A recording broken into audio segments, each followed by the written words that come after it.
Bagaimana kabarnya Bapak Ibu yang tercinta? Luar biasa. Sekali lagi bagaimana kabarnya? Luar biasa. Tak lupa juga saya sampaikan selamat bagi para jemaat Tuhan, para kekasih Tuhan yang hari ini bukan secara kebetulan menyaksikan kami di streaming. Kiranya Tuhan memberkati para jemaat yang tercinta yang mungkin hari ini tidak sempat datang ke tempat kami, dan biarlah melalui jemaat-jemaat yang bukan secara kebetulan menyaksikan program kami ini streaming, biarlah Tuhan Yesus semakin memberkati Bapak Ibu Saudara semua yang tercinta. Amin. Haleluya.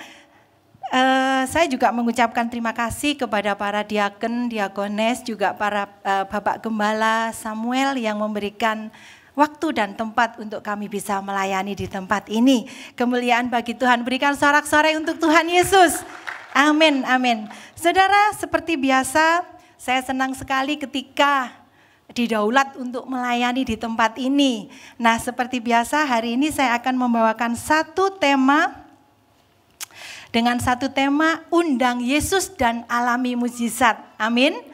Saudara, seringkali ketika kita sebagai anak-anak Tuhan sudah disibukkan dengan kegiatan-kegiatan kita, seringkali di dalam keseharian kita lupa bahwa hari ini, pagi-pagi benar, kita harus terlebih dahulu mengundang Yesus. Amin. Tetapi saya yakin dan percaya jemaat Betani Malang tidak akan pernah untuk mengundang Yesus setiap hari. Amin.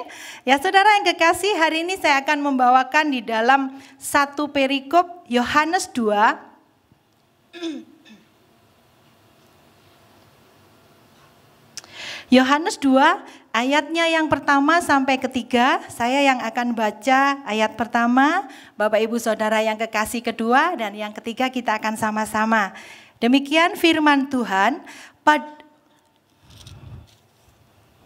Pada hari ketiga ada perkawinan di Kana yang di Galilea dan ibu Yesus ada di situ. Kedua, Bapak Ibu, diundang juga ke perkawinan itu sama-sama. Ketika mereka kekurangan anggur, ibu Yesus berkata kepadanya, mereka kehabisan anggur. Nah, saudara, yang ingin saya sampaikan melalui perikop ini adalah ada satu pernikahan, yaitu pernikahan yang seringkali kita sebut di Kana, yaitu di mana di Kana ini adalah salah satu yang terjadi di Galilea, di wilayah di dalam satu tanah Israel. Ayat ini, perikop ini sering kali kita dengar, baik di dalam sekolah minggu ataupun ketika kita mengikuti ibadah-ibadah mujizat. Yang ingin saya sampaikan adalah betapa Yesus mencintai sebuah keluarga sehingga Bible mencatat, Alkitab pun mencatat mujizat yang pertama kali dilakukan oleh Yesus, yaitu ada di dalam satu pernikahan. Katakan bersama saya, pernikahanku pasti penuh dengan mujizat. Amin, pernikahanku pasti penuh dengan mujizat. Nah, saudara yang kekasih, di sini kita melihat bahwa Yesus begitu mencintai mempelai ini. Mengapa? Karena ketika Yesus diundang oleh mempelai ini, Yesus pun menyempatkan datang untuk melihat satu prosesi pernikahan yang dilakukan oleh mempelai ini. Tanda bahwa Yesus menghormati sang mempelai yang mengundang dia. Amin. Nah, saudara, mari sama-sama kita belajar. Yang pertama, pernikahan di Kana ini begitu memperhatikan Yesus sehingga dia pun mengundang Yesus untuk masuk di dalam satu pesta pernikahan. Bisa kita bayangkan bagaimana ketika saat itu seandainya Yesus tidak bisa hadir. Slide berikutnya. Ketika satu pernikahan dijalankan, ketika satu pesta, dan pada saat itu bisa kita ketahui kalau mengadakan satu jamuan pesta bukan hanya semalam ya Bapak Ibu Saudara ya. Tentunya 7 hari, 3 hari berturut-turut. Nah, bisa kita bayangkan bagaimana ketika mempelai ini mengalami satu jamuan yang menyebabkan dia kurang. Jamuan ini menyebabkan satu hidangan, apalagi hidangan penutupnya itu kurang, saudara. Tentu saja yang pertama, mempelai ini akan merasa malu. Wah, yang kedua bukan hanya malu, tetapi menjadi bahan cemoohan orang. Waduh, gimana itu pernikahannya si A, pernikahannya si B. Wah, makanannya kurang. Wah, besok lagi kalau diundang enggak usah datang. Pasti mendapatkan cemoohan seperti itu. Tetapi saya yakin jemaat di tempat ini bukanlah jemaat yang suka mencemooh. Amin. Tetapi jemaat-jemaat yang suka menggemakan kasih. Amin. Haleluya. Nah, saudara, pertama, mempelai pasti merasa malu. Dan selanjutnya yang kedua, dia akan mendapatkan bahan gunjingan dari masyarakat sekitarnya. Dan bukan hanya digunjingkan, bukan hanya diperbincangkan, tetapi dia juga akan mendapat cemooh atau hinaan. Nah, saudara, mari kita sama-sama lihat. Yang pertama, mengapa mujizat yang pertama dilakukan? Pertama, karena Yesus mencintai sebuah lembaga yang dinamakan pernikahan. Amin. Yang kedua yang akan saya bahas, yaitu karena taat dengan firman yang diberikan oleh Tuhan. Amin. Katakan bersama saya taat firman Tuhan. Saudaraku, ketika kita taat firman bukan berarti kita ada di bawah hukum Taurat. Wah, aku hidup di bawah kasih karunia, udah enggak usah perlu taat akan firman Tuhan. Bukan seperti itu. Tetapi ketika kita taat akan firman Tuhan, itu adalah bukti bahwa kita mencintai Bapa kita bernama Tuhan Yesus Kristus. Amin. Berikan sorak-sorai untuk Tuhan Yesus. Haleluya. Yang ketiga, setelah kita melakukan mengundang Yesus, mencintai Yesus, kedua kita taat. Yang ketiga, yaitu percayai Yesus pasti bisa memberikan percepatan. Amin. Percepatan dalam hal apapun. Kali ini contoh kita adalah Yesus mampu merubah air menjadi anggur. Amin. Dia mampu mengubah air menjadi anggur. Mengapa? Karena ada para pelayan-pelayan. Ayat 9 mengatakan, Ibu Maria sebelumnya mengatakan, nanti ya pelayan-pelayan, kalau Yesus ngomong apa saja, kamu turutin aja ya, tidak usah tanya. Ya, Ibu Maria udah bilang terlebih dahulu. Nah, sehingga ketika para pelayan-pelayan itu mentaati apa yang dikatakan Yesus, cedoklah para pelayan-pelayan ini pun dengan taat menuruti. Para pelayan ini tidak tanya, loh Yesus ini air kok dicedok Yesus, buat apa dipindahkan ke tempayan yang satunya? Tidak. Tapi kita melihat melalui perikop ini, pelayan-pelayan itu adalah pelayan-pelayan yang taat. Amin. Ketika ada satu ketaatan dari pelayan-pelayan itu, mujizat pun bekerja. Yaitu air putih biasa yang tidak ada rasanya menjadi air anggur. Bukan hanya air anggur yang biasa, tetapi air anggur, firman Tuhan mengatakan air anggur yang teramat manis. Amin. Saudara, diperlukan berpuluh-puluh tahun untuk menyimpan satu hasil, anggaplah hasil jus ya, hasil jus dari anggur. Itu diperlukan berpuluh-puluh tahun, lebih dari 20 tahun untuk menyimpan mendapatkan satu anggur yang manis. Tetapi ketika Yesus diundang di dalam satu perjamuan pesta di Kana, satu hal yang luar biasa. Harusnya berpuluh-puluh tahun yang diperlukan waktu itu.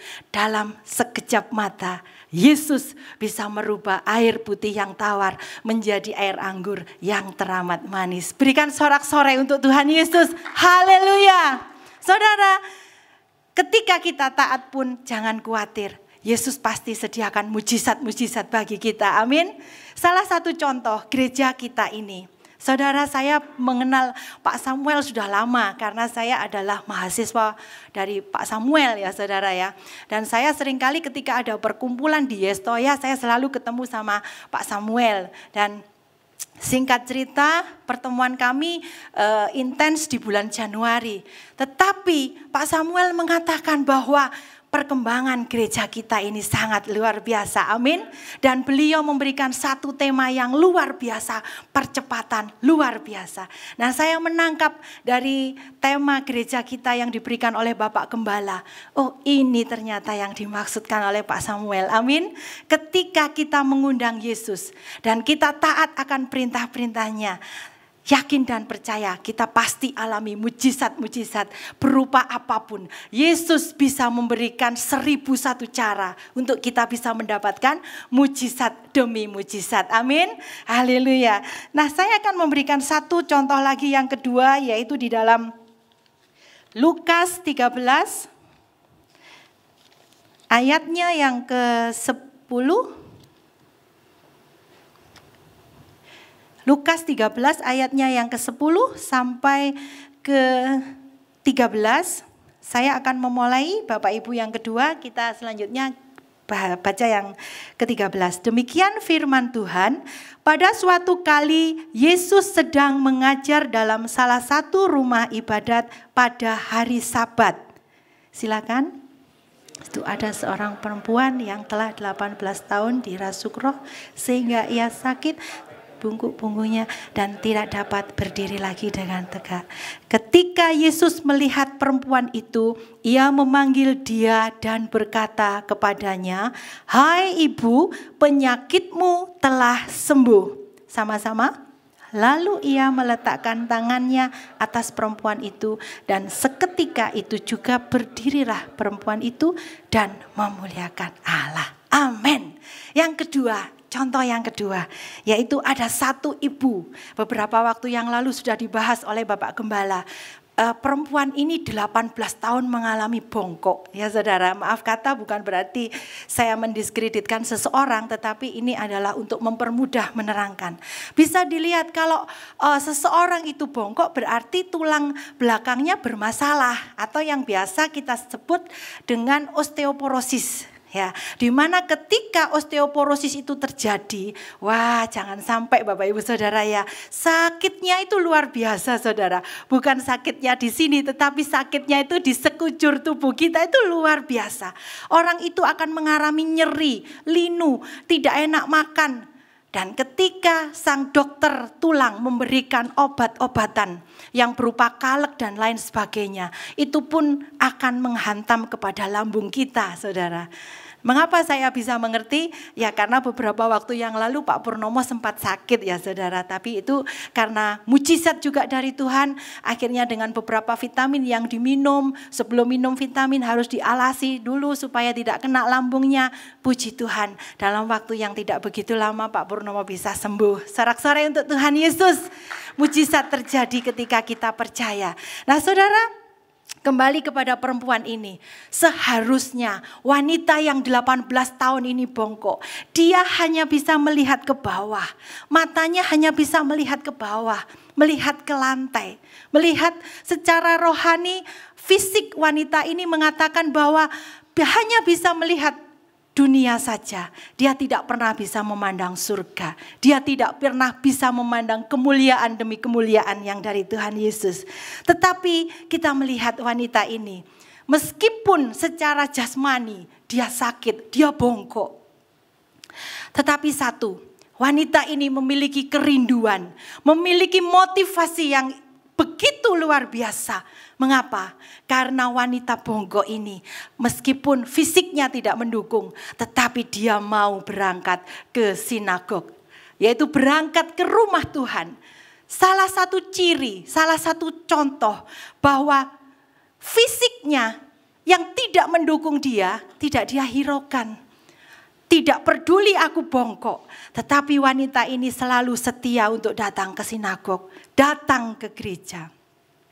Dan saudara yang tercinta ketahui, ketika wanita ini datang ke gereja, datang ke rumah Tuhan, ternyata dia bertemu dengan satu pribadi yang luar biasa bernama Yesus. Kita lihat setelah wanita ini bertemu dengan Yesus, saudara, fisiknya tidak menghalangi dia. Ternyata dia memiliki satu power. Ternyata wanita ini memiliki iman yang luar biasa, memiliki satu kekuatan untuk ingin bertemu dengan Yesus. Dan saudara yang kekasih, ketika wanita ini berjumpa dengan Yesus, sebetulnya Yesus pun sudah tahu bahwa di dalam tubuh wanita ini ada satu roh jahat yang membelenggu wanita ini supaya tidak bisa menghadiri pertemuan-pertemuan, tidak bisa menghadiri ibadah-ibadah di rumah Tuhan, tidak bisa menyatakan kecintaan wanita ini kepada Tuhan. Dia dibelenggu oleh roh jahat selama 18 tahun. Dan Yesus pun mengetahui ada satu roh jahat yang ada di dalam tubuhnya. Nah saudara yang luar biasa, wanita ini ternyata menarik perhatian bagi Yesus. Amin. Saya yakin dan percaya jemaat-jemaat Betani adalah jemaat-jemaat yang pandai untuk menarik perhatian Tuhan Yesus. Amin. Ayo, siapa yang rindu menarik perhatian Tuhan Yesus? Haleluya, amin, amin. Nah saudara, wanita ini menarik perhatian Yesus. Dan ketika Yesus melihat wanita bongkok ini datang, Yesus pun langsung mengarahkan pandangannya. Bukan hanya dia panggil, hai wanita, hai ibu, bukan hanya seperti itu. Tetapi Yesus menumpangkan tangan ke atas wanita ini. Dan seketika itu juga wanita ini sembuh dari penyakitnya. Saudara, berikan sorak-sorai untuk Tuhan Yesus. Saudara, ketika wanita ini disembuhkan, wow, bukan satu hal yang biasa tentunya. Wanita ini sangat sukacita. Karena selama 18 tahun dia bongkok, waduh aku gak bisa kemana-mana. Tetapi sekarang dia bisa berdiri tegak, dia bisa menatap semuanya dengan leluasa. Saudara, Yesus masih dipersalahkan. Yesus, mengapa engkau menyembuhkan orang pada hari Sabat? Nah saudara, seringkali ada beberapa teman-teman yang di luar sana, bukan di dalam sini tentunya, seringkali menyalahkan kita. Pelayananmu kurang oke loh. Kamu kok datangnya nggak on time sih? Ya kalau kita memang salah diingatkan ya. Nggak apa-apa ya Bapak Ibu Saudara ya. Amin. Nggak apa-apa, nggak masalah. Tetapi kita meniru wanita bongkok ini. Ketika Yesus menyembuhkan dan dipersalahkan oleh kepala dari sinagog. Yesus pun mengatakan, hai engkau orang, janganlah munafik. Tetapi biarlah orang ini mengalami satu kesembuhan dariku. Bukankah pada hari Sabat lembumu, ternakmu juga makan?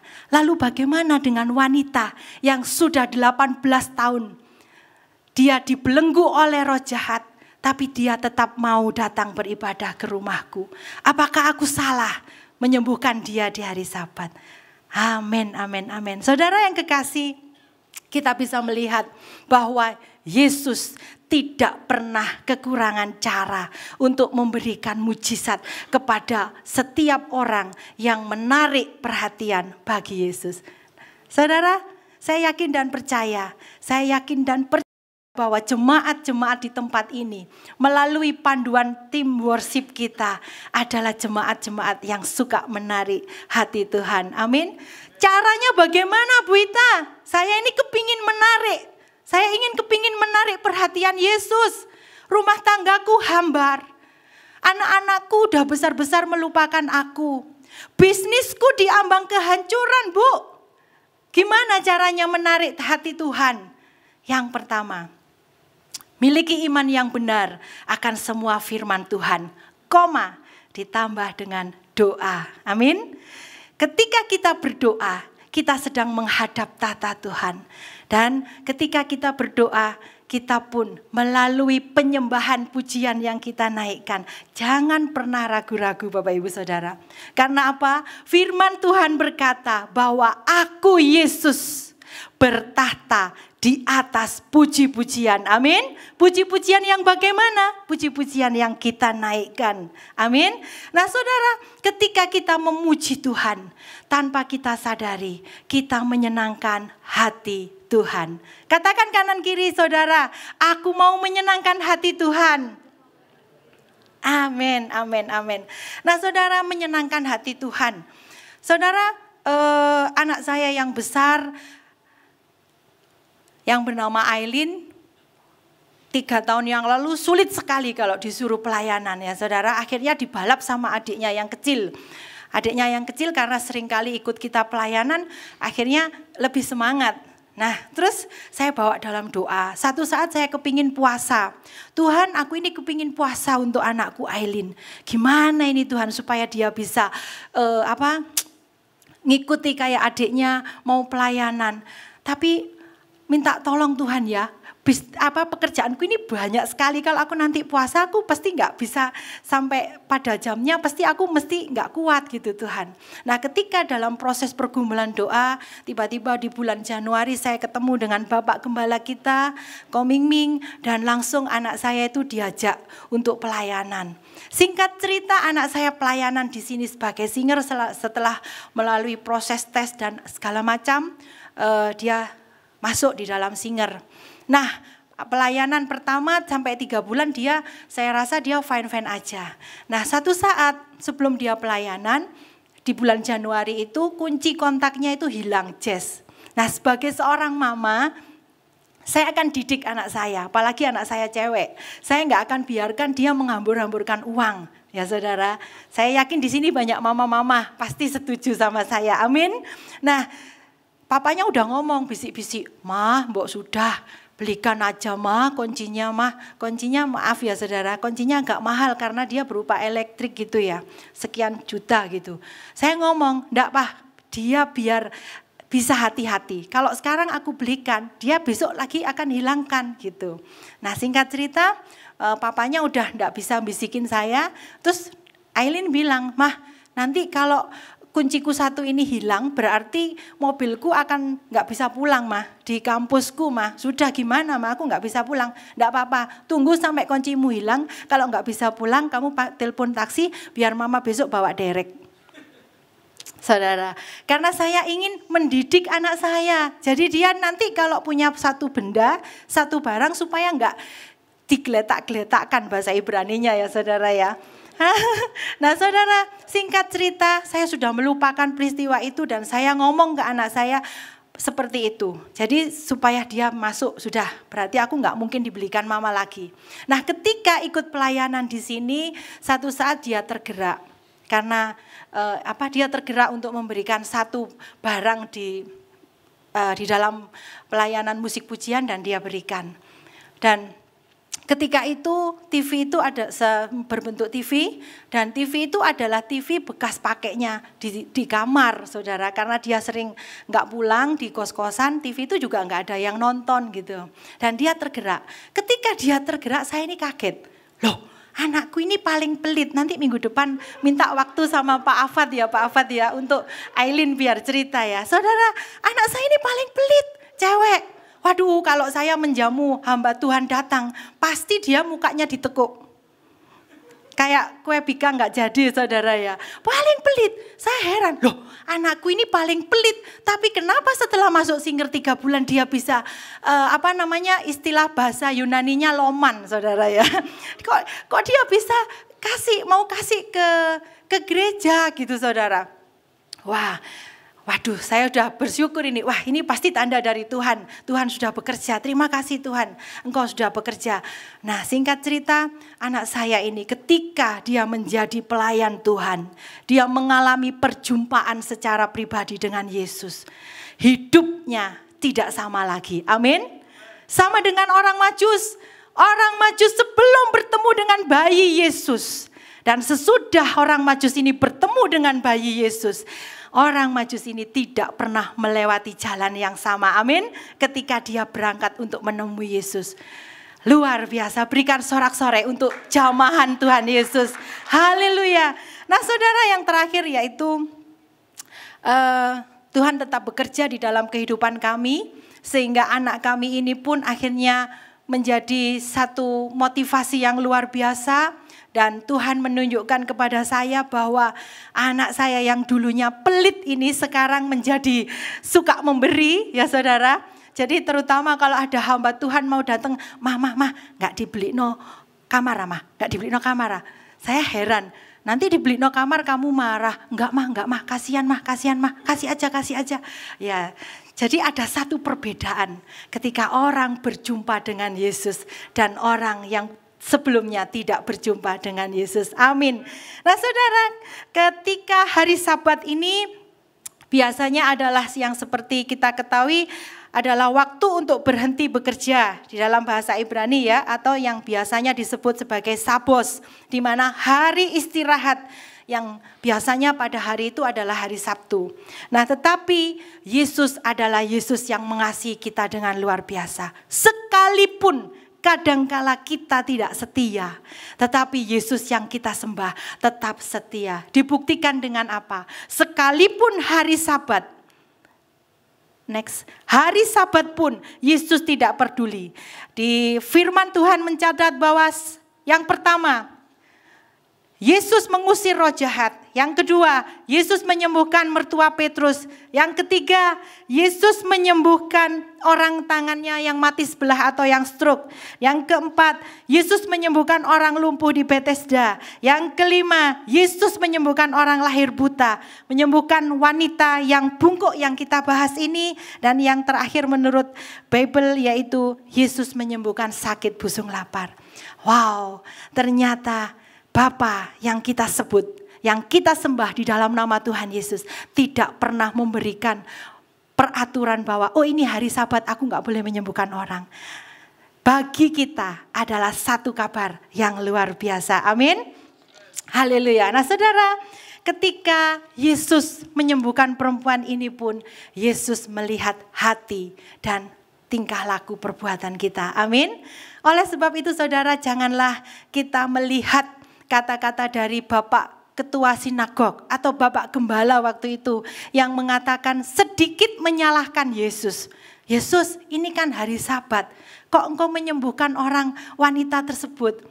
Tetapi hari ini saya mau mengucapkan syukur kepada Tuhan. Terima kasih yang tidak terhingga karena saya sempat dipertemukan dengan Bapak Gembala setempat. Saudara, sepanjang umur hidup saya tidak pernah satu kali pun melihat Bapak Gembala untuk memijat tangan jemaatnya. Amin.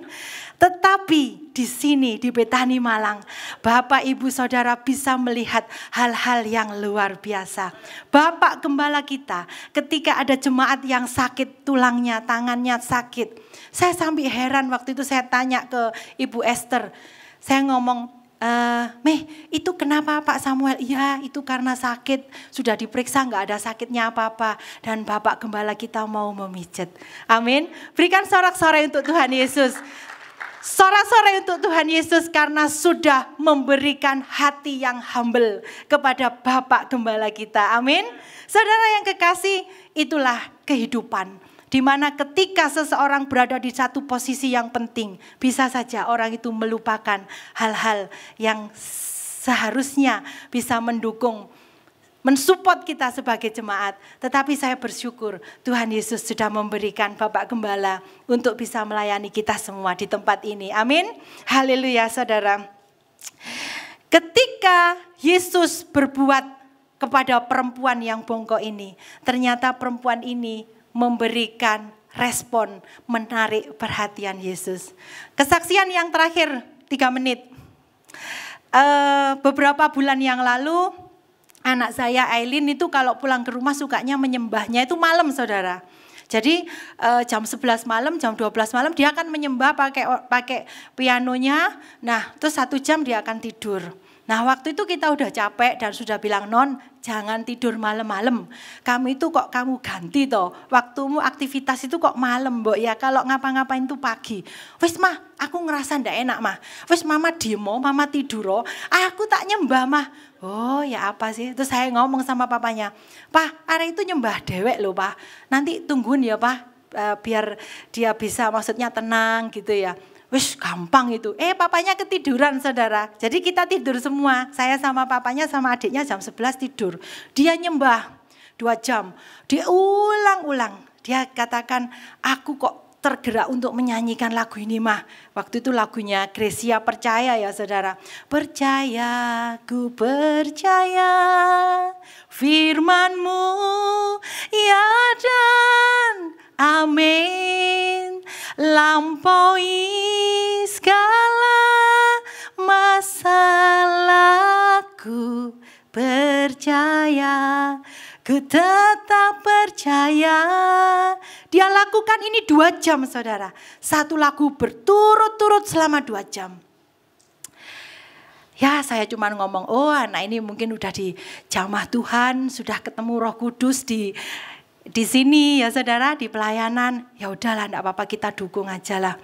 Saudara, ketika Aileen selesai menyembah sekitar jam 1 kalau enggak jam 2. Dia masuk kamar, enggak lama. Dan waktu itu papanya di dalam bisnis sedang ada satu persaingan yang begitu hebat. Ya, dan kita berdoa terus, Tuhan, aku tahu mengapa Engkau izinkan ini terjadi. Karena Tuhan tidak ingin kita sombong. Ya, saya cuma ngomong sama Pak Pur, Pak, enggak apa-apa Pak, meskipun ada pesaing, meskipun ada ini, enggak usah takut. Ini ada maksud Tuhan. Pak Pur tanya, maksudnya apa non? Gitu. Itu panggilan. Waktu pacaran ya saudara ya, sampai sekarang terbawa saudara. Seringkali diprotes sama anak-anak, Pak jangan manggil non Pak, ya saudara. Nah terus maksudnya apa non? Ya maksudnya itu Tuhan ngomong Pak, kita nggak boleh sombong Pak. Oh gitu ya, iya jadi kita tetap melekat sama Tuhan, tetap doa, tetap melakukan aktivitas bahkan lebih dari biasanya. Ya. Singkat cerita saya kembali lagi. Anak saya jam 1:30 tidur. Nah, nggak sampai setengah jam dan Aileen belum tidur. Tiba-tiba kaca di rumah saya itu pecah, saudara. Pecah keras sekali dan itu hancur semua satu sisi. Dar gitu. Dar itu hancur dan saya telepon Noni ngomong, Nik denger, iya denger mah, jangan keluar. Pikir saya, bayangan saya, mobil saya yang di depan itu dilempar orang. Udah biarin, jangan keluar, sudah 2:30. Ya mah, udah kita tidur, enggak keluar. Nah besok pagi-paginya 5:30 saya buka juga melalui CCTV, enggak ada orang saudara. Enggak ada orang, tetapi kaca di rumah saya itu pecah semua, tingginya 1,5 meter, lebarnya sekitar 1 meter. Saya yakin dan percaya ketika kita menyembah Tuhan, kita sedang menciptakan hadirat Tuhan. Ketika hadirat Tuhan turun, segala macam musuh kita, iblis, baik musuh apapun, di dalam nama Tuhan Yesus, pasti akan dilawan sendiri oleh Bapa kita yang ajaib, Tuhan Yesus Kristus. Haleluya. Saya undang tim worship untuk maju. Saudara, yang ingin saya sampaikan adalah jangan sia-siakan, jangan pernah datang terlambat ketika kita menghadiri ibadah. Karena Bapak Ibu Saudara pemirsa berada di tempat yang tepat. Amin.